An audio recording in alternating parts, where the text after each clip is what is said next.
Hospital में एक बच्चा पैदा होता है जिसे देखकर लोग भागने लगते हैं। सारी नर्सें भी चिल्लाते हुए वार्ड से बाहर भाग जाती हैं। उस बच्चे को छूने का साहस किसी में भी नहीं होता है। बच्चे का शरीर 2 भागों में बटा होता है, एक भाग लड़की का और एक भाग लड़के का।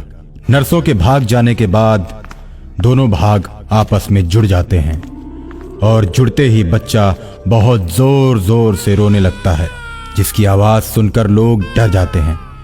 लेकिन उसकी मां उसकी आवाज सुनकर जग जाती है और उस बच्चे को दूध पिलाने लगती है। मां का दूध पीते ही बच्चा चुप हो जाता है।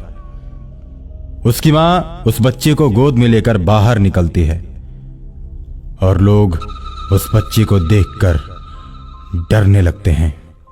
और जब वो अपने घर जाती है तो पूरा परिवार उसे देखकर डर जाता है। उसके परिवार और गांव के लोग मिलकर उसे गांव और शहर से दूर भगा देते हैं। वो जंगल में जाकर एक छोटी सी कुटिया बनाती है और अपने बच्चे का पालन पोषण करने लगती है। वो सुनसान जंगल में अकेली रहती है, फल तोड़कर खाती है और झरने का पानी पीती है। धीरे धीरे बच्चा बड़ा हो जाता है और जंगली जानवरों के साथ खेलने लगता है। दूर दूर तक उसे कहीं भी इंसान नहीं नजर आते। और एक दिन रात को अचानक एक राक्षसी आती है। उसके साथ एक राक्षस भी होता है। दोनों आपस में बात करते हैं। देखो, कहीं आसपास मानव के मांस की सुगंध आ रही है।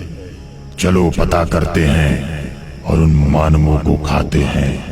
इस तरह पता लगाते लगाते उन्हें एक झोपड़ी दिख जाती है और झोपड़ी के पास जाकर दोनों डरावनी हंसी हंसते हैं।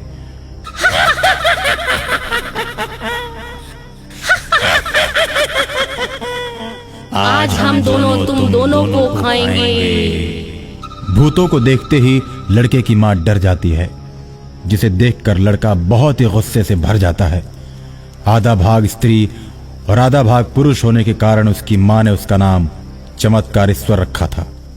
चमत्कारेश्वर अपनी मां को जब डरा हुआ देखता है तो भूतों पर क्रोधित हो जाता है और उनसे कहता है, तुम दोनों ने हमारी मां को डराया है, मैं तुम लोगों को जीवित नहीं छोड़ूंगा।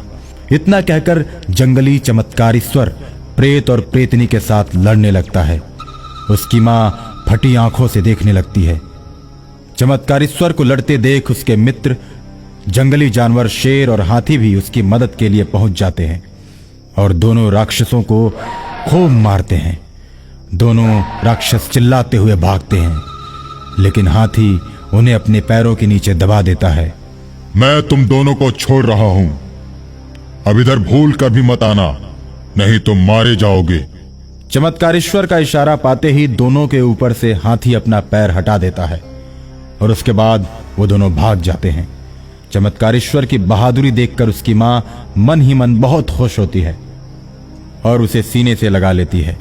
चमत्कारेश्वर अपने परिवार के बारे में मां से पूछता है तो मां बीते दिनों की सारी घटनाएं उसे बताती है, जिसे सुनकर चमत्कारेश्वर बहुत दुखी होता है और एक दिन अपनी मां से कहता है, मां, मुझे भी अपना गांव दिखाओ। बेटा, गांव वाले हम लोगों को गांव में नहीं रहने देंगे और वो लोग हमें वहां से भगा देंगे। मां, चाहे जो हो, मैं एक दिन अपने गांव को देखना चाहता हूं। बेटे की जिद के आगे मां झुक जाती है और दोनों चलते चलते रात में अपने घर पहुंचते हैं। चमत्कारेश्वर दरवाजा तोड़कर अपने घर में प्रवेश करता है। सुबह होते ही घर वालों के पैर छूने लगता है तो उसके घर वाले डर जाते हैं। मारो, भगाओ भगाओ, इन लोगों को मारो की आवाज गूंजने लगती है।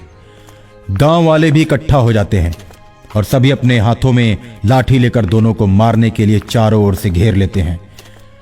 गांव वालों, मैंने जब जन्म लिया था उस समय भी तुम लोगों ने जुल्म किया था और फिर दूसरी बार मैं गांव में केवल घूमने के लिए आया तो तुम लोग एक बार फिर मेरे ऊपर जुल्म कर रहे हो।